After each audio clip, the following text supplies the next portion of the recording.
오늘은 사과, 우리 여행과 관계 훈련에 대해서 함께 나눠보도록 하겠습니다. 지난 시간 거나 이번 주 과제를 좀 보면요. 오늘은 4주 여행과 관계 훈련입니다. 네, 여행과 관계 훈련에서 이제 반 정도를 지나가고 있습니다. 여행과 관계 훈련. 네, 지난 시간 거를 복습을 하면요, 우리 크게 세 가지입니다. 부모에게 필요한 마음가짐은 무엇인가라고 했을 때, 제가 세 가지 정도를 우리가 여태까지 얘기했는데요. 첫 번째는 청지기 정신이에요. 청지기 정신이라는 건 뭐죠? 그거는 자녀는 하나님의 보물이라는 의미입니다. 그래서 청지기들이 주인이 있고 청지기는 그 재산을 맡아서 관리하는 거잖아요. 그러니까 이 청지기 정신이라는 것은 자녀가 나의 자녀가 아니라 부모가 하나님께 자녀를 받아서 관리하는, 그러니까 자녀는 하나님의 보물이라는 것, 하나님이 내게 맡기신 보물이라는 것을 갖는 게 청지기 정신입니다. 두 번째, 지혜로운 부모는 무엇일까요? 지혜로운 부모는요, 바로 질문을 하라는 거예요, 질문. 그래서 이 겸손한 부모이면서 지혜로운 부모이죠. 그래서 자녀들에게 질문을 함으로 인해서 듣는 부모가 되도록 우리가 그 필요한 마음가짐을 얘기했고요. 세 번째는 달란트 정신입니다. 제가 달란트 정신에 대해서 좀 지난 시간 거를 좀 훑어보니까 우리가 이제 이런 생각을 했어요.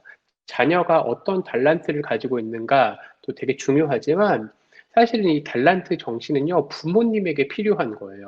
이제 부모에게 필요한 마음가짐에 대해서 얘기했고, 첫 번째는 청지기 정신, 부모는 하나님께서 맡기셨다. 그러니까 자녀를 하나님께서 맡기셨다. 두 번째 지혜로운 부모는 질문하는 부모다. 세 번째 달란트 정신은 무엇이냐라고 했을 때 이거는요, 자녀가 가진 달란트도 중요하지만 부모가 하나님의 종으로서, 하나님의 청지기로서 내 자녀의 그 잠재력을 2달란트, 4달란트를 남겨야 되겠다라는 생각이에요. 그러니까 이걸 조금 더 쉽게 얘기하면 이거예요. 그러니까 부모는 자녀를 잘 키워야 되겠다. 그러니까 다른 말로 얘기하면 우리 자녀가 가지고 있는 잠재력을 충분히 키워내는 그 정신이 달란트 정신이에요. 그러니까 당연히 자녀들은 달란트를 가지고 있을 거예요. 근데 그거는 자녀의 달란트고요. 부모로서 달란트 정신은 무엇이냐? 우리 자녀가 어떤 잠재력이 있는지를 찾는 것. 그리고 또 그 잠재력을 충분히 발휘할 수 있도록 필요한 게 뭐예요? 부모님이 믿어주는 거예요. 자녀들을 믿어주는 거고, 그리고 그가 충분히 발휘할 수 있도록. 그래서 이 충분히 발휘할 수 있도록 돕는 게 무엇이냐? 우리가 지금 배우고 있는 5가지 이 관리 영역인 거죠. 제가 그림을 지난주 거보다 조금 좀 업그레이드를 했습니다. 그래서 이거는 삼각뿔인데요. 한번 보시죠. 먼저 5개의 영역입니다. 이 5개의 영역을 잘 보시면요. 신체 관리, 관계 관리, 자기 관리, 지혜 관리, 내면 관리가 이렇게 바닥에 아주 촘촘하게 붙어 있는 거죠. 특별히 저는 자기 관리를 가운데 두었고요. 신체, 관계, 지혜, 내면을 이렇게 네모나게 잡았습니다. 이게 왜 그러냐면 자기 관리가 항상 중심에 있어서 이것들을 잘 조정하기 때문이에요. 그런데 이 5가지 영역을 업그레이드 시킬 수 있는 게 무엇이냐라고 하니까 우리가 지금 배우고 있는 것들이 바로 뭐냐면 여행에 관련된 거 우리가 이제 오늘 할 거고, 그런 다음에 놀이 다음 주, 그럼 글쓰기, 독서가 이렇게 연결이 되어 있어요. 그러니까 자녀들이 자기를 충분히 발휘해서 성장하게 하는 데 있어서 5가지 영역과 동시에 이것들을 도와주는 그 도구들이 뭐냐? 칼비트는 여행, 놀이, 글쓰기, 독서라고 보았습니다. 그래서 이것들이 있을 때 자녀들의 잠재력이 충분히 발휘된다는 거예요. 그래서 이 표는 제가 또 우리 카톡방에도 남겨드리도록 할게요. 그래서 이 특별히 5가지 영역들을 우리 자녀들을 위해서, 그러니까 우리가 자녀가 어릴수록 이 5가지 이 영역과 동시에 오늘부터 여행, 놀이, 글쓰기, 독서를 어떻게 우리 자녀들에게 좀 도울 수 있는지에 대해서 계속해서 우리 부모님들이 노력해 주시는 거예요. 그게 달란트 정신이에요. 그래서 내가 이것들을 자녀들을 맡겼으니까 하나님이 내가 정말 열심히 도와줘야 되겠다. 네, 이렇게 또 여행에 대해서 얘기를 해주셔서 너무 감사합니다. 왜냐면 이제 오늘 우리가 같이 얘기할 거는 여행에 관련된 얘기를 이제 하다 보니까 여행이 우리들에게 주는 유익들은 사실은 많이 알고 계세요. 그래서 많이 알고 계지만 그래도 한 번 더 점검을 해보고 이게 이제 우리 아이에게 어떻게 영향을 주는지 제가 사실 칼비태 이야기와 동시에 제가 좀 칼비태 외에도 좀 많은 분들의 이야기를 좀 찾아보았습니다. 네, 여기 있는 분은 필립 체스터필드라고 하는 분이에요. 이분이 쓴 책이 이렇게 많은데 이게 많은 게 아니라 이게 그냥 다 같은 책이에요. 다 같은 책인데 번역본이 다 조금씩 제목을 다르게 한 거예요. 그래서 왜 이제 아들아라고 했냐 딸이라고 안 하고 근데 이 필립 체스터필드가 이제 아주 유명한 영국에서도 귀족에 속해져 있는데 아들이 이제 해외에서 같이 이제 따로 있다 보니까 편지를 쓴 거예요. 이 편지를 쭉 쓰면서 이 편지를 쓴 거를 모아가지고 이제 책으로 냈는데 그때 당시에 귀족들 그리고 당시 영국에서 소위 얘기한 리더들이 이 사람의 책을 보고 너무 감동을 받은 거예요. 그래서 우리도 이거를 꼭 아들한테 읽혀야 되겠다라고 했는데 이 사람이 여행에 대해서 이들에게 이렇게 얘기했어요. 뭐라고 얘기했냐면 여행을 할 때 제대로 관찰하고 여러 가지 궁금증을 가져야 된다. 여행의 목적이 있다. 이런 얘기를 하면서 여행에 돌아오면 정작 아무런 소득도 없이 시간만 낭비하는 것 같은 기분이 들 때가 있다. 그렇기 때문에 여행을 갈 때 좀 무엇인가 남을 수 있도록 정신이 풍요롭게 하는 여행을 해야 된다라고 얘기하면서 또 동시에 여행을 통해서 세계인이 되어라고 얘기하고 있습니다.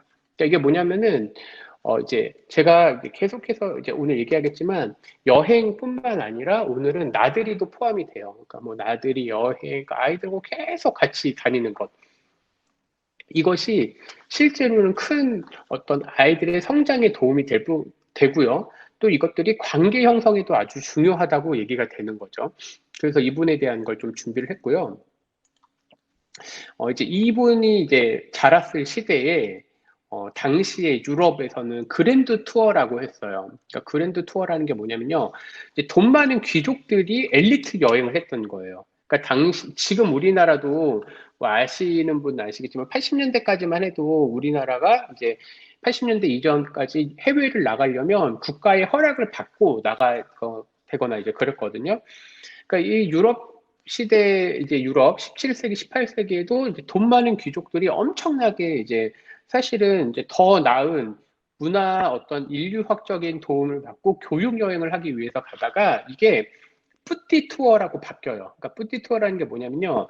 그랜드 투어는 아주 무겁고 크고 위대하게 이렇게 움직인 거면 뿌띠 투어는 아주 가볍고 그리고 좀 비용이 적더라도 일반 사람들이 다닐 수 있는 여행. 그러니까 지금 제가 이 얘기를 왜 하냐면요. 칼비테가 사실은 이 뿌띠 투어를 한 거예요.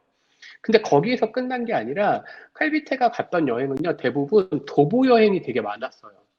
도보 여행이요. 그래서 이제 이 여행들이 많은 걸 이제 또 한번 얘기해 보겠습니다. 뭐냐?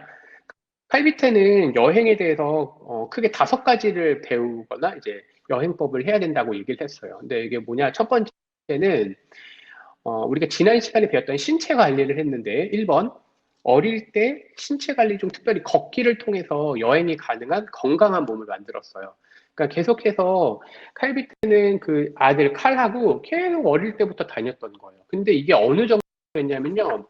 애가 태어났을 때 그냥 데리고 밖에 나가고 조금씩이라도 걷고. 그러니까 여행이라고 하는 게 지금 저희가 신체와 그리고 이제 관계 사이에 두었거든요. 왜냐하면 여행을 하려면 일단 건강해야 돼요. 그렇죠? 근데 건강하려면 어떤 게 제일 중요하냐? 이건 걷기가 중요하다는 거예요. 그럼 걷기를 위해서 어떻게 했느냐라고 하니까 칼비트는요, 일단 마을 산책부터 시작했어요. 그래서 우리 지난주에도 우리 나누셨거나 뭐 이제 제가 얘기했던 거 기억나는데, 마을을 계속 같이 움직이는 거예요. 마을을 같이 걸어 다니고, 그러니까 이제 뭐 우리로 따지면 산책을 하는 거죠. 그러니까 일단 이게 1단계고, 2단계는 단기 여행을 가는 거예요. 아까 뿌티 투어 같은 경우에 단기 여행을 뭐 예를 들면 우리 집사님들도 얘기했지만 뭐 2년에 한 번씩 뭐 해외를 간다거나 뭐 짧은 단기간으로 아니면 뭐 1박이거나 2박 뭐 잠깐 갔다 오거나, 그래서 그렇게 해서 계속 같이 움직이는 시간을 두고, 그리고 마지막으로 뭐냐면 장기 여행을 같이 갔어요. 물론 요즘에는 장기 여행 가는 게 쉽지가 않죠. 그런데 당시에 이제 칼비트는 아들하고 장기 여행, 뭐 예를 들면 몇 개월씩 이제 좀 가가지고 이제 거주하거나 거기 있다 왔다 갔다, 뭐 우리로 따지면은 뭐 제주도에서 한 달 살기 이런 식의 프로젝트를 했던 거예요. 이게 어떻게 가능한지는 사실은 저도 잘 거기까지는 모르겠어요. 왜냐하면 이분의 직업이 있었는데 아마 이게 가능했던 좀 모습이었던 것 같아요. 그래서 어쨌든 장기 여행까지 했고요. 마지막으로 이렇게 칼비테가 이제 주니어 아들 칼하고 계속 여행에 대한 발전이 있다 보니까 나중에는 이제 칼비테가 한 17, 18세 됐을 때 단독 여행, 해외도 단독으로 가고 그러거든요.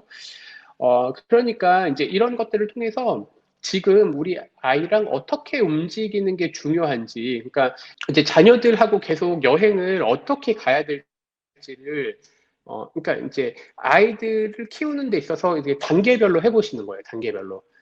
근데 이제 여기서 조금 이제 어려운 부분들이 있을 거예요. 왜 그러냐면, 사실은 이게, 이제 뭐랄까, 이제 아빠의 역할이 이제 또 들어가는 부분이 있거든요. 그러니까 왜 그러냐면, 이게 어릴 때는 자녀들이 엄마가 되게 중요해요.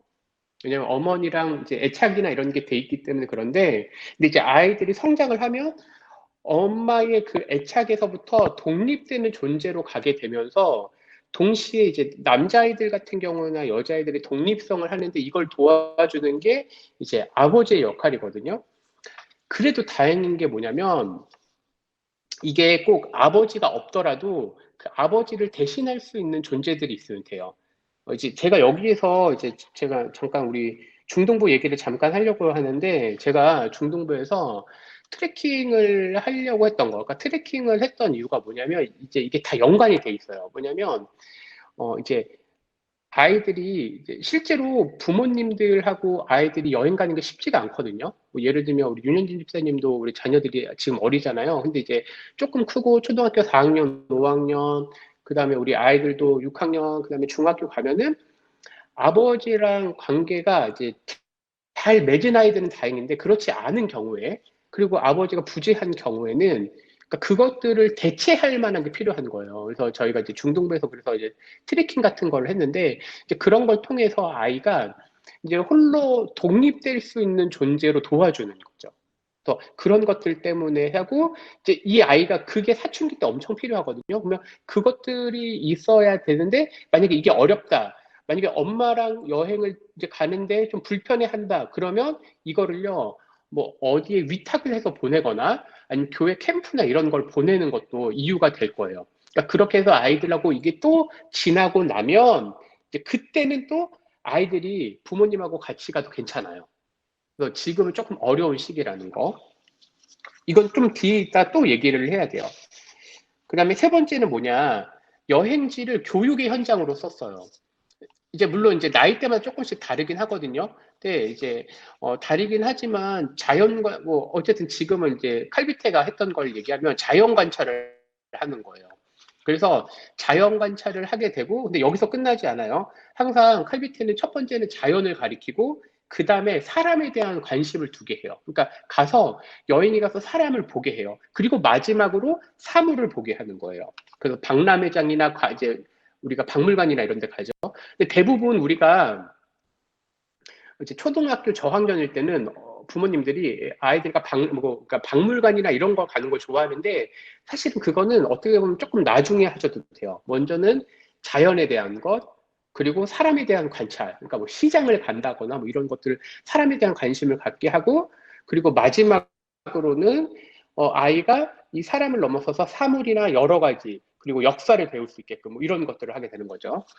그래서 칼비트는 뭘 하냐면요. 네 번째 관찰 훈련을 시켜요. 뭐라고 하면 같이 움직이면서 뭘 봤는지에 대해서 계속 얘기해요. 그러니까 이제 4번하고 5번하고 연결되어 있는데, 그러니까 여행을 갔을 때 여행을 어디로 가느냐가 되게 중요한 것처럼 보이지만 실제로는 어디로 가느냐가 중요한 게 아니라 가서 무엇을 하느냐가 중요해요. 그러니까 어떤 대화를 하고 어떤 걸 보게 되고, 그리고 거기서 끝나는 게 아니라 아까 그 필립 체스터필드도 얘기했던 것처럼 가서 무엇을 느끼고 돌아오게 하는지를, 그러니까 어릴 때부터 계속 그런 훈련들을 하게 되는 거죠. 그럼 아이들이 그런 과정 속에서 어떤 게 생기냐면요. 일단은 이 여행을 통해서 신체 건강에 대한 것들이 계속 강조가 되고, 왜냐하면 이제 대부분 도보 여행을 했기 때문에. 그리고 거기서 더 나가서 부모님과의 관계가 발전을 하게 되고, 이게 계속 아이의 지혜와도 연결이 되는 거예요. 그러니까 여행을 떠나서는 뭐냐, 부모님은 자녀들에게 대화를 할 수 있는 기회의 장으로 여기셔야 돼요. 그래서 그런 질문 속에서 아이가 자기의 위치를 돌아보게 하고, 그러니까 이게 되게 어려워요. 만약에 같이 여행을 안 가다가 어느 날 갑자기 가면요, 이게 되게 어렵거든요. 그래서 이 마을 산책부터 시작하라는 게, 이제 마을 산책을 하면서 조금씩 이제 나가면서 아이들하고 토론을 하게 되고, 그 토론에서 더 나가서 아이랑 어떤 깊은 대화, 그러니까 결국엔 아이의 인생의 방향까지 얘기하게 되는 거죠. 근데 이게 쉽지가 않다고 얘기하실 수도 있어요. 그래서 제가 뭘 하나 준비를 했는데, 뭐냐면 혹시 이제 이게 프랑스의 세이유라고 하는 프로그램이에요. 세이유. 이게 프랑스어인데 저는 프랑스어를 잘 몰라서.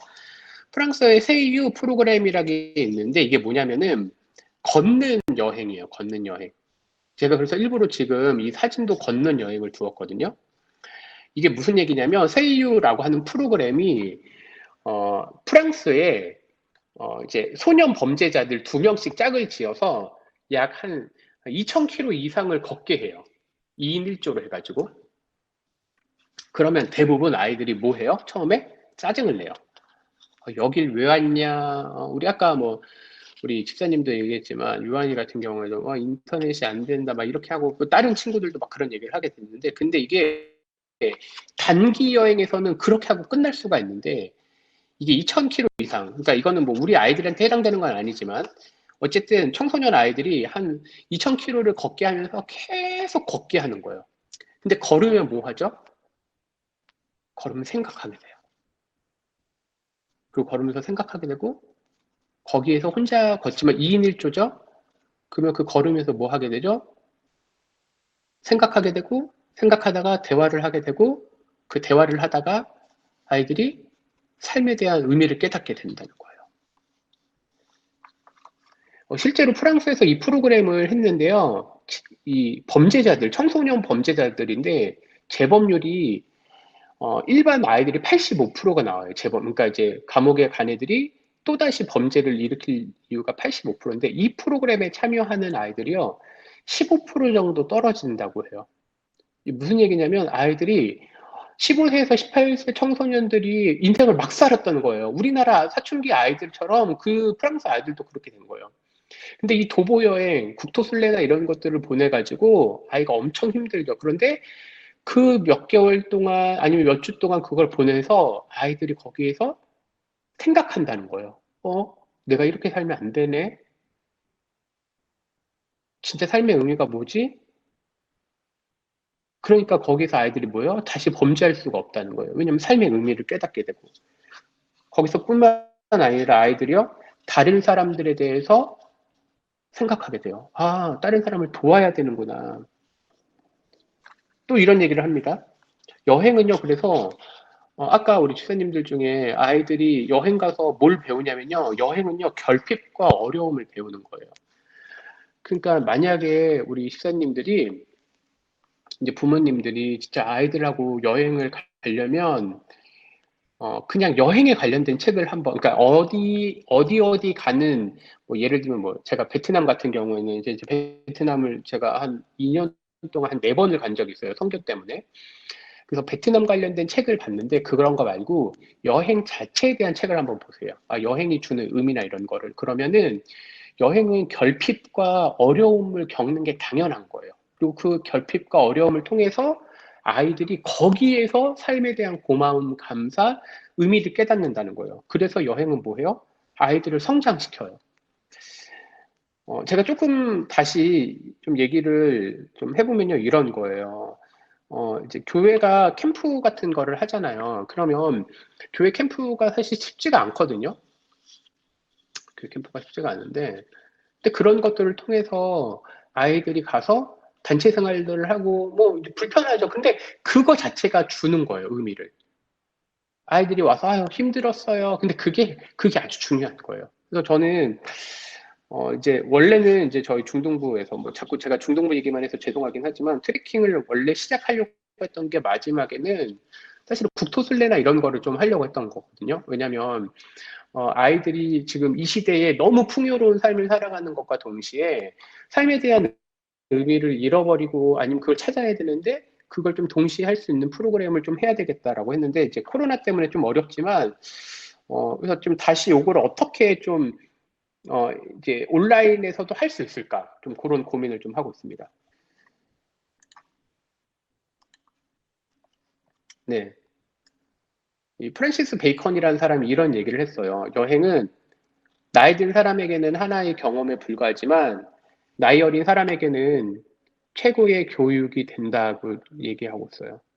그러니까 어떻게 보면은 저는 뭐 해외여행도 좋지만 지금 코로나 때문에 해외여행을 갈 수 없잖아요. 그래서 등산을 하셔도 좋고요. 운동장을 나가셔도 좋고 지금 일단 아이들하고 같이 계속해서 나가셨으면 좋겠어요. 그래서 나가서 불편하고 아이들이 지금 안 나가려고 해요. 왜냐면 아이들이 코로나나 그런 다음에 이제 온라인 생활이 익숙해지기 때문에 자꾸 그거에 아이들이 계속 이제 생활에 빠졌거든요. 그렇지만 아이들이 나가야지 배워요. 제가 얘기했지만 우리가 지금 배우고 있는 칼비트의 교육 방식은요, 일반적인, 뭐랄까, 프로이센식 교육이 아니에요. 그렇다 보니까 지금 우리들이 추구하는 일반 사람들이 얘기하는 교육하고는 반대처럼 보이지만 실제로 많은 사람들이 여행을 통해서 엄청 배웠어요. 삶에 대한 것도 배우게 되고 여러 가지 인생에 대한 것도. 그래서 우리 아이들하고 같이 좀 나갔으면 좋겠습니다. 그리고 두 번째 파트는 우리가 저깁니다. 관계 관리입니다. 제가 지금 여행하고 여행은 이제 신체 관리와 이제 관계 관리 사이에 제가 이제 여행을 두었거든요. 이제 관계 관리에 대한 거를 얘기 한번 해보도록 하겠습니다. 제가 이제 이렇게 이야기하는 게 왜 그러냐면요. 이제 우리가 이제 이런 걸 배우게 돼요. 그러니까 우리가 성경을 읽다 보면은 하나님 사랑과 이웃 사랑에 대해서 배우잖아요. 근데 하나님 사랑에 대해서, 그러니까 이제 하나님 사랑과 이웃 사랑은 결국은 우리가 살아가면서 누구에게 관심을 가져야 되느냐에 대한 이야기인데, 하나님에 대한 관심을 갖게 하는 그 과정에는 누가 계시냐면 부모님이 계세요. 그래서 제가 이제 오늘은 부모님에 대해서 여쭤보는 거예요. 그러니까 부모님의 관계와 나와의 관계를 통해서 결국은 하나님을 유추하게 되거든요.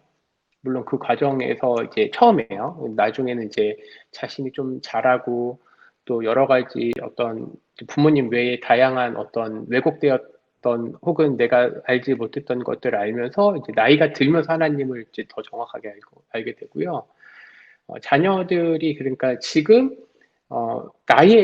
나와 지금 자녀와의 관계를 통해서 하나님을 알게 된다는 거예요. 쉽게 얘기하면요.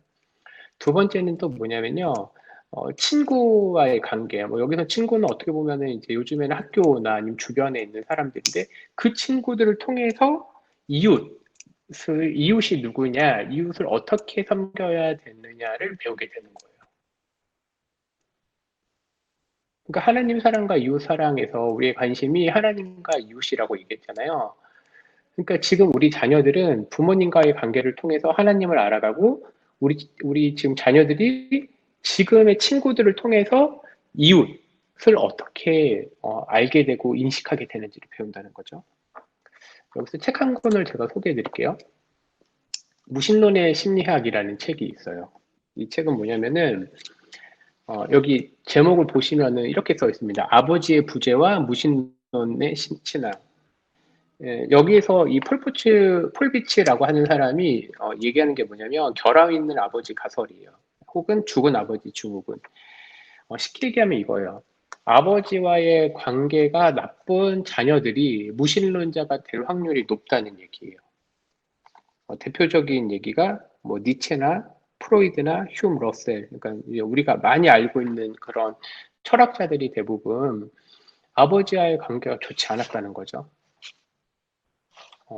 그러니까 이제 이걸 생각해 보면 결국은 지금 나와의 자녀의 관계, 그리고 내 자녀가 아버지와 지금 어떤 관계이냐를 생각하시면 돼요. 그러면 또 이제 여기에서 좀, 이제 어떻게 보면 좀 얘기하기가 좀 그렇지만, 아버지가 부재할 경우가 있거든요. 그러면 어떻게 되느냐. 다행히 우리는 아버지의 역할을 대신하는 사람을 찾아주면 돼요. 그게 예를 들면은 뭐 교회에서는 뭐 선생님이 될 수도 있고 뭐 목사님이 될 수도 있죠. 아니면 가족 중에 삼촌이나 뭐 아니면 다른 어떤 친척, 뭐 할아버지가 될 수도 있고요. 또 학교에서는 선생님 이런 사람이 될 수가 있어요. 그래서 우리 자녀가 예를 들면 신앙에 대해서, 그러니까 아이들이 어릴수록 부모님과의 관계를 이제 그러니까 나와의 관계죠. 우리 부모님 입장에서 나와 우리 자녀의 관계가 어떤지, 그 다음에 아빠와 자녀의 관계가 어떤지, 엄마의 관계가 어떤지를 잘 보면서 일단 1차적으로 이거는 하나님과의 관계를 이제 우리가 생각해 볼 수가 있습니다. 그리고 이제 친구에 관한 얘기를 잠깐 하겠습니다. 탈무드에서 말하는 친구가 뭐냐? 첫 번째는 음식과 같아서 매일 필요한 친구가 있고, 약과 같아서 가끔 필요한 친구가 있고, 질병과 같아서 항상 피해하는 친구가 있다고 얘기를 해요. 실제로 유대인들은요, 부모님들이 자녀가 학교에서나 아니면 어디서 친구를 사귈 때 엄청 깊이 개입해요. 엄청 중요하다는 거죠, 그만큼. 그러니까 우리 여기 계신 우리 부모님들도 내 자녀가 어떤 친구를 사귀는지 그냥 이 문구를 그대로 주시면 돼요.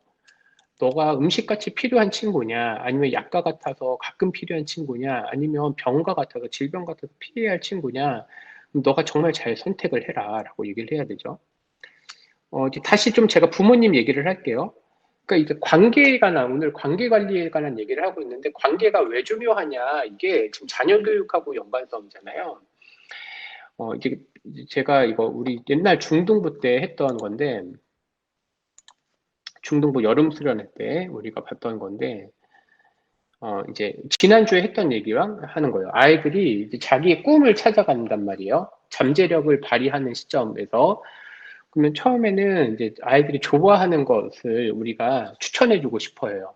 아이들 좋아하는 거, 아이가 이걸 좋아해요, 이걸 좋아해요. 그 다음 뭐죠? 그 중에 또 탤런트, 잘하는 게 있어요.